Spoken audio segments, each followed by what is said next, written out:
Ada yang berdosa disebabkan karena lingkungannya. Ada yang berdosa disebabkan tak bisa memegang hawa nafsunya. Ada yang berdosa disebabkan dari kedua orang tuanya. Ada orang berdosa disebabkan karena kawan-kawannya. Intinya kita ini tak ada yang tak berdosa, termasuk yang menyampaikan tausiah ini. Betul Bapak Ibu?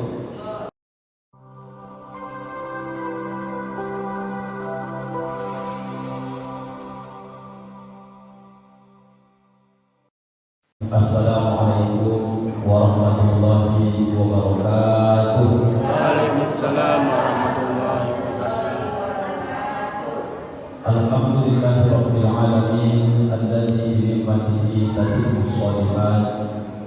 Asyhadu an la ilaha illallah wahdahu la syarika lah wa asyhadu anna Muhammadan abduhu wa rasuluhu la nabiyya ba'dahu amma ba'du. Orang-orang tua kami yang sangat kami hormati dan kami muliakan, Bapak Haji dan juga seluruh asatidzah dan ustadzah yang berhadir, begitu juga dengan seluruh keluargaku, bapak-bapak, ibu-ibu, dan juga anak-anak kita yang juga turut berhadir malam hari ini. Mudah-mudahan kita semua selamat dari dunia ini hingga besok selamat di akhirat.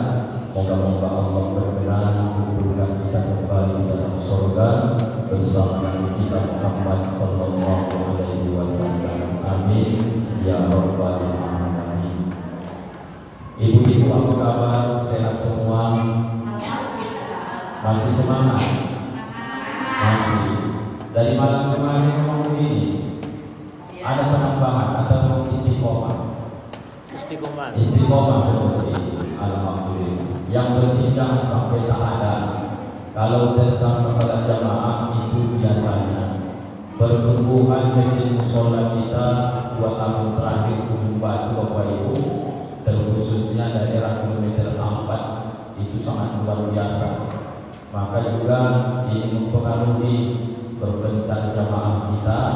Bukan berarti makin banyak yang tidak sholat, justru makin banyak yang sholat, tempat ibadahnya yang bertambah. Ini saya yakin banyak yang diajak. Mungkin juga bisa ke Darul Hikmah, bisa ke Darul Iman. Alhamdulillah, yang penting semuanya bisa tetap istiqomah dalam ketaatan kepada Allah. Amin ya rabbal alamin. Ibu-ibu, tunjuk tangan dulu siapa yang tidak ada dosa. Alhamdulillah, ada 1 orang tak ada dosanya. Kenapa tak ada dosamu? Karena belum ambil balik, karena dia masih di bawah umur. Maka sesuai dengan hadis Nabi, kullu mauludin yuladu 'alal fitrah. Setiap anak yang dilahirkan itu lahir dalam keadaan fitrah. Arti fitrah itu banyak. Yang pertama arti fitrah kosong. Yang kedua arti fitrah itu bersih. Kenapa disebut yang baru lahir itu kosong?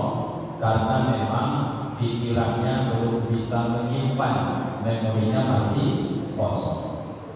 Kenapa fitrah itu juga diartikan dengan suci? Karena dia belum tersentuh dengan noda daripada dosa-dosa. Maka Bapak Ibu, seiring waktu berjalan, kita ini sampai ambil balik, sampai hari ini kita sudah tua. Ada yang menjadi ayah, jadi ibu, jadi nenek, jadi kakek. Maka kita ini terpengaruh dengan lingkungan. Ada yang berdosa disebabkan karena lingkungannya. Ada yang berdosa disebabkan tak bisa memegang hawa nafsunya. Ada yang berdosa disebabkan dari kedua orang tuanya. Ada orang berdosa disebabkan karena kawan-kawannya. Intinya kita ini tak ada yang tak berdosa, termasuk yang menyampaikan tausiah ini. Betul Bapak Ibu? tersebut.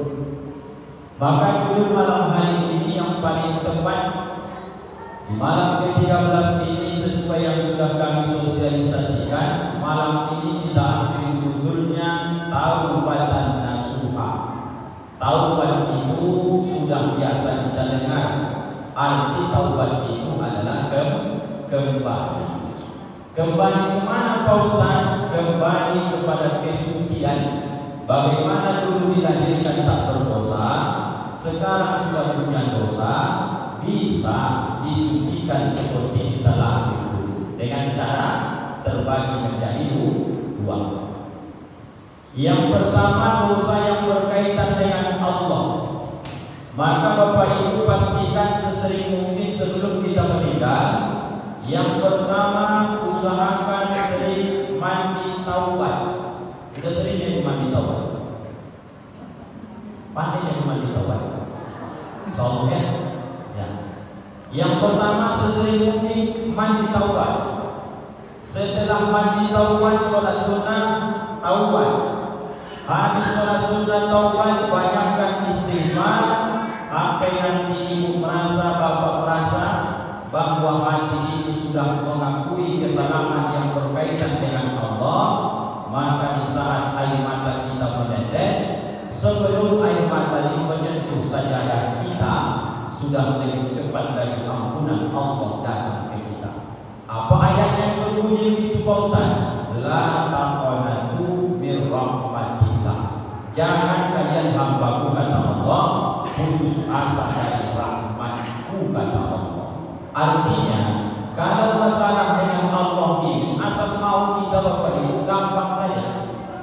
Mandi taubat, sholat sunnah taubat, banyak istighfar, kemudian jangan pernah lagi mengulangi dosa yang sama.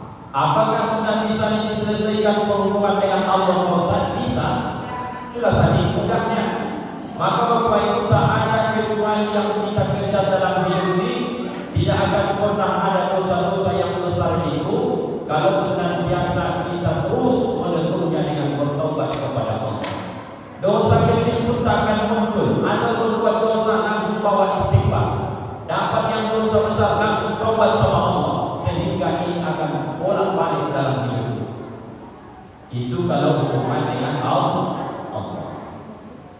Mandi taubat, sholat sunnah taubat, banyakkan istighfar, kemudian berjanji jangan mengulangi kelakuan dosa itu lagi. Selesai dosa, selesai dosa yang berhubungan dengan Allah. Mana dosa yang berhubungan dengan Allah? Sholat yang ditinggalkan, puasa Ramadan tanpa uzur yang ditinggalkan, tidak pernah bisa dibaca Al-Quran, tidak mau kita di puasa-puasa sunnah, banyaklah kelalaian kita dengan Allah. Maka mulai sekarang taubat saja, kembali lagi ke ketaatan kepada Allah. Selesai. Yang paling sulit ini Bapak Ibu dosa antar sesama kita di manusia. Apakah dosa yang menyakiti orang bisa dibayar dengan istighfar? Tidak Bapak Ibu. Apakah dosa yang berkaitan mengambil hak orang lain bisa kita sholat sunnah taubat kemudian menangis minta ampun sama Allah? Tidak. Karena dosa yang berkaitan dengan Allah selesaikan dengan Allah. Dosa yang berkaitan dengan manusia juga harus diselesaikan dengan sesama manusia. Bapak Ibu, dengan ceritanya jadi kita lihat betapa susahnya menyelesaikan dosa antara sesama kita manusia ini. Mau ibu dengan ceritanya? Ibu ceritakan. Ingat-ingat ibu sampai meninggal kita ya. Aku patokan sekarang ibu saja. Asal mau ceramah dengan jamaah ceramahkan. Kalau kan penting jamaah itu assalamualaikum. Begitu saja. Susah-susahnya. Karena kita ini yang penting kita sampaikan. Masuk tak masuk itu bukan urusan kita. Penting kita sampaikan. Ibu mau dengar? Mau kan? Ya sini ya, Bapak Ibu. Ada ibu pada zaman dahulu kala, seorang ulama besar. Kemudian ulama besar ini dia punya pondok pesantren. maka karena dia sangat karismatik diminati oleh masyarakat, berlomba-lomba orang menyekolahkan anaknya, dititipkan supaya berdiri sama kiai. Setahun, 2 tahun, berganti tahun, tentu tak muat lagi lokasi pesantren ini. Maka kemudian perlu perluasan lahan. Di saat perluasan lahan ini, sebenarnya kiai ini tak bisa turun langsung ke lapangan, disuruhnya orang untuk supaya ada nggak yang menjual lahan yang sepadan dengan tanah pesantren ini. Sebenarnya permasalahannya sudah selesai, tapi kata orang, sejauh-jauh dan sepanjang-panjang katanya jalan, lebih panjang lagi dan lebih jauh lagi mulut orang. Ya, sepanjang-panjang jalan ke Pekanbaru, lebih panjang lagi mulut orang. Ibu hari ini cerita pisang, nanti bisa sore sudah jadi orang itu. Apa sebab? Dipoles oleh orang. Bahasa kitanya, kalau duit yang kau titip biasanya berkurang, tapi kalau cakap yang dititip biasa bertambah. Begitulah kejadian. Adalah seseorang yang meniupkan isu, dia fitnah kiai ini. Inilah kaji kita malam ini, melihat betapa sulitnya dosa terhadap sesama manusia. Apa kata orang ini? Disebarluaskanlah ke masyarakat banyak. Apa kata dia? Kiai itu percuma dia paham agama, percuma dia itu mengerti agama, percuma dia itu banyak santrinya. Kenapa kau bilang begitu? Kata masyarakat. Dia itu biarpun kalian nampak pemuka agama, paham agama, banyak santrinya, tapi masih mau juga dia ambil tanah orang. Dari mana kau tahu itu? Itu buktinya. Pesantrennya makin diperluas, datang yang tanah-tanah siapa itu? Dia miliknya itu. Dari pagarnya lagi. Begitulah datang ujian berupa fitnah ini.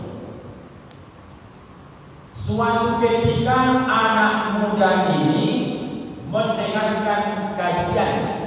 Ketika dia habis sholat zuhur, dia dengarkan kultum zuhur dari seorang ustaz tentang masalah dosa yang berkaitan kepada manusia tidak akan bisa diselesaikan dengan bertaubat beristighfar kepada Allah. Disampaikan ustaz itu ancaman bagi orang-orang yang menghibah, memfitnah, ini luar biasa. Tak ada ubah katanya, seperti makan bangkai dalam Quran itu, makan bangkai saudaranya sendiri. Sehingga anak muda itu berdiri keringatnya, takut dia. Apa yang terjadi sama dia? Kalau sampai aku mati hari ini dan selesai perkara hubunganku yang telah memfitnah dia ini, bagaimana nasib besok di hadapan Allah? Pikir dia sudah bertaubat dan menyesal. Mikir dia, kapanlah momen yang tepat ini supaya bisa aku selesaikan permasalahan ini dengan dia itu. Dia perhatikan diri, kemudian singkat cerita bapak ibu, dia datangi dia. Assalamualaikum Kiai. Waalaikumsalam warahmatullahi wabarakatuh. Sebagaimana dia ini mempersilahkan tamu-tamu yang masuk, juga dijamin dengan baik. Dikasih minum, dikasih makan, sudah ngobrol, alhamdulillah. Kemudian Pak Kiai nanya, aku rasa-rasanya belum pernah kita bertemu. Apa kira-kira hajat wahai anak? Karena masih muda orang. Apa kata anak muda ini? Saya ingin menyampaikan satu hajat wahai Kiai. Saya berharap Pak Kiai jangan marah, dan Pak Kiai saya berharap bisa memaafkan saya. Apa masalahnya wahai anakku? Kita kan tak kenal kata Kiai ini. Jangan Kiai jangan marah, ceritakan dulu. Nanti dan ceritakan lagi kalau kita marah atau tidak. Saya belum tahu kasusnya kata Kiai ini. Dengan gemetaran anak muda ini cerita, Pak Kiai, pesantren yang semakin kau perluas pembangunannya ini, aku sudah menunjukkan isu ke masyarakat bahwa Pak Kiai sudah mengambil tanah di warga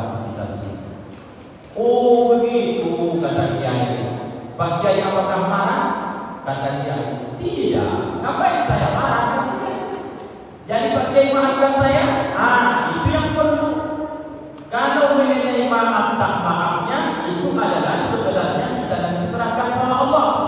Cuman hal ini belum jawab langsung aku sudah memaafkan atau tidak. Wahai anak muda, mulai hari ini pulanglah engkau ke rumahmu, kemudian ambillah seekor ayam, kemudian bawa sebilah pisau dan engkau kembali. Hari ini juga kutunggu, kata dia. Untuk apa ayam dengan pisau pakai? Aku sini minta maaf, kata dia. Kalau kau ingin mendapatkan maaf dariku karena kau sudah terlanjur memfitnahku, maka lakukan saja apa yang kusuruh, kata dia. Baiklah kalau begitu, kata anak muda. Pulang ke rumah, ambil ayam, bawa sebilah pisau, kemudian dia datang kembali menghadap Kiai. Singkat cerita, apa kata Kiai? Pergi kau ke belakang, kau potong ayam ini, dan kemudian kau cabuti bulunya dan bawa semua bulu dan dagingnya ke sini. Jangan ada yang tercecer sedikit pun. Kenapa harus begitu, Kiai? Bukannya kita mau makan dagingnya saja? Kalau kau ingin dapat maaf dariku, lakukan sesuai perintah. Baiklah, kata muda. Dipotongnya ayamnya, dicabutinya bulunya, dikumpulkan, kemudian menghadap lagi sama Kiai. Begitu Bapak Ibu menghadap sama Pak Kiai, ini Pak Kiai sudah saya cabut, ini bulunya, ini dagingnya. Kata Pak Kiai, dagingnya kau tinggalkan di sini, bulunya kau bawa pulang. Buat apa ini Pak Kiai? Belum selesai saya ngomong, kata Pak Kiai. Sepanjang keluar kau dari pesantren ini sampai menuju rumahmu, pastikan bulu ayam ini kau taburkan sepanjang jalan, baik ke kiri ke kanan suka-sukamu. Yang penting sampai di rumahmu, bulu ayam ini sudah selesai semua, jangan tersisa. Kenapa harus begitu Pak Kiai? Bukannya saya mau ikut makan ayam ini. Kalau ingin dapat maaf dariku, lakukan saja sesuai perintah. Iya Pak Kiai, sudah mulai bodoh juga anak muda. Tapi ini teringat tentang minta maaf supaya maaf. Pulanglah dia keluar dari pesantren, bulu ayam tadi buang ke kanan, buang ke kiri, buang ke kanan, buang ke kiri. Kemudian Bapak Ibu yang dimuliakan Allah, singkat cerita sampai di rumah bulu ayam habis, terpikir sama dia. Kenapa tak bertanya Kiai apakah sudah dimaafkan? Tanya atau belum? Terpikir dia balik. Balik dia lagi jumpa sama Kiai. Pak Kiai, ya, aku belum mendengar dari Pak Kiai kalau kita bukan bulu ayam ini sampai ke rumah sudah habis. Berarti Pak Kiai maafkan aku, kan, kata dia. Belum, kata Pak Kiai. Lalu kapan? Sepekan lagi setelah ini datang kau kemari, nanti baru kau dapatkan jawabannya. Belum dapat jawabannya sekarang, belum, kata dia. Udah. Bapak Ibu, kalau kita tunggu sepekan, sudah selesai ceramahnya, kita bersihkan. Sepekan berlalu, datang anak muda ini kembali. Assalamualaikum Pak Kiai. Waalaikumsalam. Silakan masuk. Sudah dijamu ngobrol. Kemudian Pak Kiai, apakah hari ini aku sudah mendapatkan maaf supaya aku tak disiksa besok di hadapan Allah? Aku takut azab neraka itu, wahai Kiai. Begini wahai anakku, kata Pak Kiai. Mulai keluar kau dari pesantren ini, berjalanlah engkau seperti engkau pas pulang sepekan lalu menemukan bulu ayam. Kau kutip kembali bulu ayam itu sampai ke rumahmu. Kemudian berapapun yang kau dapat, balik kau ke pesantren ini, barulah menjawab sesuai dengan pertanyaan. Mana bisa Pak Kiai? Kau lakukan saja sesuai perintahku kalau ingin dapat maaf darimu. Berangkatlah dia Bapak Ibu yang dimuliakan Allah. Sepekan mungkin datang hujan, mungkin datang angin, mungkin sudah ditimpa debu, maka kemudian apa yang terjadi Bapak Ibu? Tidaklah bisa lagi maksimal dia mendapatkan bulu-bulu ayam yang sudah tadinya dia taburkan sepekan lalu. Singkat cerita, dia datang sama Kiai, barulah dibawanya hanya segenggam. Pak Kiai, yang aku taburkan itu hampir seplastik asoy, tapi yang kudapat hanya beberapa helai bulu ayam saja. Bagaimana ini Pak Kiai? Apakah sebanding yang kau tabungkan dengan yang kau dapat? Sepertiga dan pun tak sampai, wahai Pak Kiai. Apa kata Kiai ini? Duduklah engkau wahai anakku. Apa kata Kiai ini setelah anaknya duduk? Ilmunya. Kalau kau tanya apakah aku sudah maafkan tentang fitnah-fitnah yang kau tiupkan ke masyarakat, sebenarnya aku sudah jauh-jauh hari sudah memaafkan itu wahai anak. Tapi bagaimana aku mengajarkan kepadamu bahwa ketika aku sudah maafkan, kenapa aku suruh bulu ayam itu kau taburkan? Bulu ayam yang kau kutip ini merupakan pertanda maafan dariku sudah selesai. Tapi bulu ayam yang tak dapat kau kutip, biarpun kau sudah memaafkan, tetapi juga masyarakat masih memikirkan tentang fitnah ini. Maka dosamu sekarang bukan sama aku lagi, harus kau selesaikan juga. Kau cari bulu ayam yang tak kau dapat menjadi kias. Kalau pernah kau fitnah orang, maka urusan bukan hanya ke orang yang kau fitnah saja, tapi harus berurusan juga dengan orang yang kau buat isu. Mereka menjadikan itu menjadi bahasa di tengah masyarakat. Ini Bapak Ibu menunjukkan ilmu tentang hubungan antar sesama kita manusia. Kalau terlanjur kita menyakiti orang, menggibah orang, memfitnah orang, biarpun orangnya sudah kita datangi, kita minta maaf, sebenarnya isu itu takkan bisa kembali seperti semula, tetap berbekas di hati orang. Itu akan menjadi dosa sampai hari kiamat tiba, kecuali ada klarifikasi, perminta maafan secara umum. Pahamnya Bapak Ibu cerita ini? Paham lah? Begitu jelas yang menceritakan Bapak Ibu. Itu baru cerita memfitnah orang, belum lagi cerita mengambil tanah orang, belum lagi cerita kadang-kadang membuat orang jatuh harga diri, belum lagi kadang-kadang kita mengada-adakan cerita. Sedangkan satu dosa saja yang pernah kita lakukan luar biasa kalau kita ingin menyelesaikan hubungan antar sesama kita manusia. Bagaimana dengan bulu ayam tadi? Tak mungkin bisa ditarik balik karena sudah berlalu-lalu. Bagaimana dengan sakit hati orang lain? Takkan bisa diobati seketika. Begitulah berulang-ulang dalam kehidupan ini. Maka Bapak Ibu yang dimuliakan Allah, malam ke-13 ini Ustaz berpesan kepada kita semua, kepada diri saya sendiri, berhati-hatilah dalam kehidupan ini.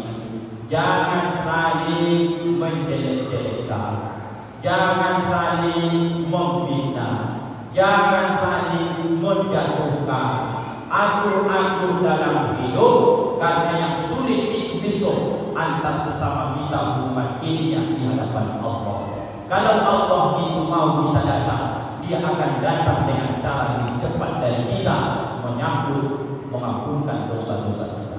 Yang kita khawatirkan antar sesama kita ini yang besok panjang urusannya di hadapan Allah Subhanahu wa Ta'ala.